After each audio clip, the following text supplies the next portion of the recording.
Hello again out there and all y'all on Facebook and YouTube world. Another nice day. I'm gonna go fishing here in a bit. Catch me the big one this time. It's always my goal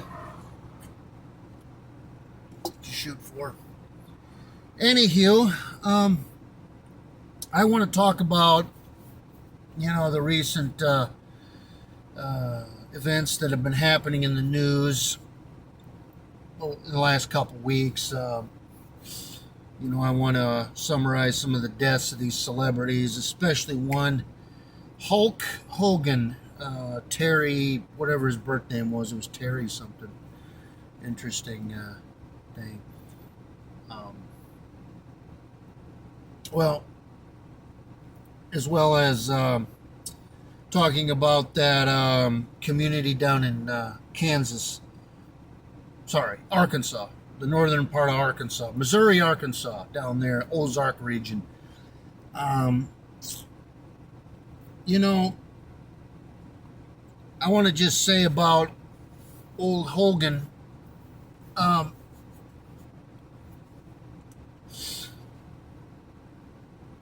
that, well, for one, I think I heard him talk. I heard him give his testimony on coming to Christ. So I believe he was a man of God, and he's in heaven now. And it's kind of come to the point too where, have you noticed, supposedly what he said was to his daughter, and using the N-word, I'll just say it, nigger. Him saying the N-word, nigger, to his daughter. This was in a private conversation. I mean, so a guy doesn't even, if you're a white man these days, you're now, and I think this Jared Taylor has proved this as well. You're not allowed to have an opinion that go against the mainstream narrative, or as in that 1984 book, George Orwell, 1984. You're convicted of a thought crime. If you say something that goes that's not approvable by mainstream sources, is not politically correct, you're now convicted of thought crimes. So,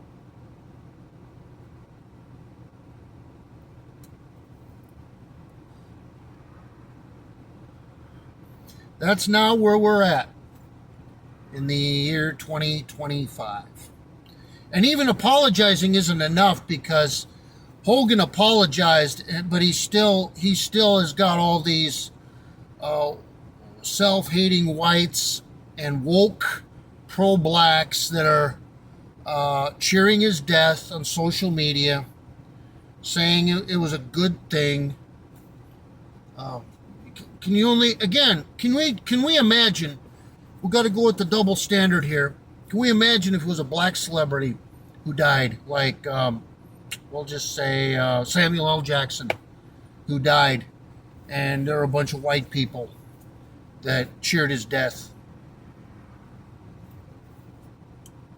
We'd never hear the end of it. We'd never hear the end of it. So, but again, people cheering the death of a white man because of his alleged racist statements to his daughter, who he was concerned about and he wanted to protect, actually. So I defend the man in doing that. He was standing up, he was doing his job as a father and standing up for his daughter, and I defend him for that. And as to the woke tards that are who've gotten so sensitive to any kind of political incorrectness and hurting their feelings, suck it up, buttercup. was. Anyway, with that being said, let's go on to another one here. This Joey Swoll, and I made the mistake of kind of following this guy and kind of taking him a little bit seriously, even though he kind of looked like, well, he just looked like somebody that was propped up there. And he's a media influencer, which means he's basically he's a grifter, a scammer, another one of these people seeking his own recognition, making his pathetic apology on social media. I don't know what site. I think it was Twitter or something. I don't know. You know, bowing to the woke crowd, bowing to the politically correct crowd. I saw a couple of his Facebook posts where he called his mom his hero and his girlfriend his inspiration, best friend, and a brave, courageous woman. So I already know where this guy's coming from. He went into bodybuilding to project himself as a alpha male, but inwardly he's a beta male. He's a beta cuck. And he's another one that just worships at the altar of gynocentrism. So, and with a lot of these guys, and I don't want to be too overcritical of this guy because I was, in a sense, there myself, you know, and I'm coming out of that phrase. So I want to just say to him that,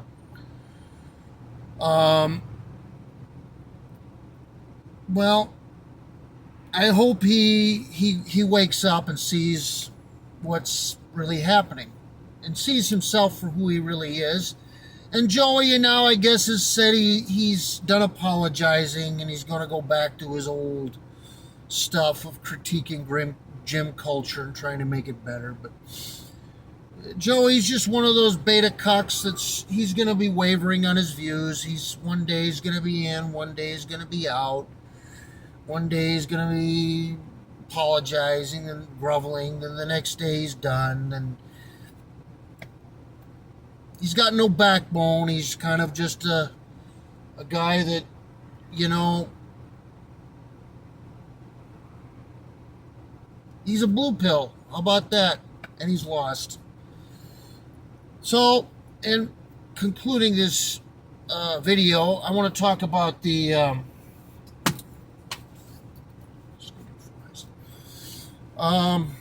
this community that's out in where is it? Arkansas. Yeah, that community of people down in Arkansas that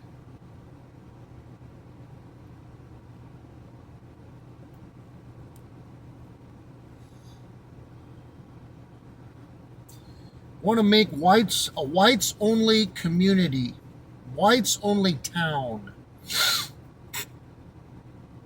Again, this is freedom of speech and freedom of association. You know, you can maybe think their moves are a little drastic, but I know there was a black group not real long ago that was trying to make a blacks only community down in Georgia or something. And everyone applauded them for it. While they demonize these people for trying to do the same thing and wanting to shut out outside influences and, as I see, preserve their culture. Again, this is freedom of speech. These are your First Amendment rights. But if you're a white man, you're not allowed that. You're kind of you're the new minority, and they want to shut you up. If you're not towing the line, if you're not saying everything that's politically correct, you know, apologizing for all the injustices of the past, no matter how ludicrous and absurd they are, you're the new villain. You're the new villain. You're the new outcast. You're the new bad guy that has to be zuffed out. But I'm going to be holding these white men these white leftoids that want to do this and want to bow to this wokeness, I'm holding you guys to task. And as long as I'm around, I'm not just going to let you walk off the stage of history and let yourself be wiped out. It's cowardly, hypocritical, and how about this one? Just downright insane. And you're going to be the only group of people in history that have done this. And on my watch, you're not going to do it. So I've got more stuff coming up for y'all. Stay tuned. Later.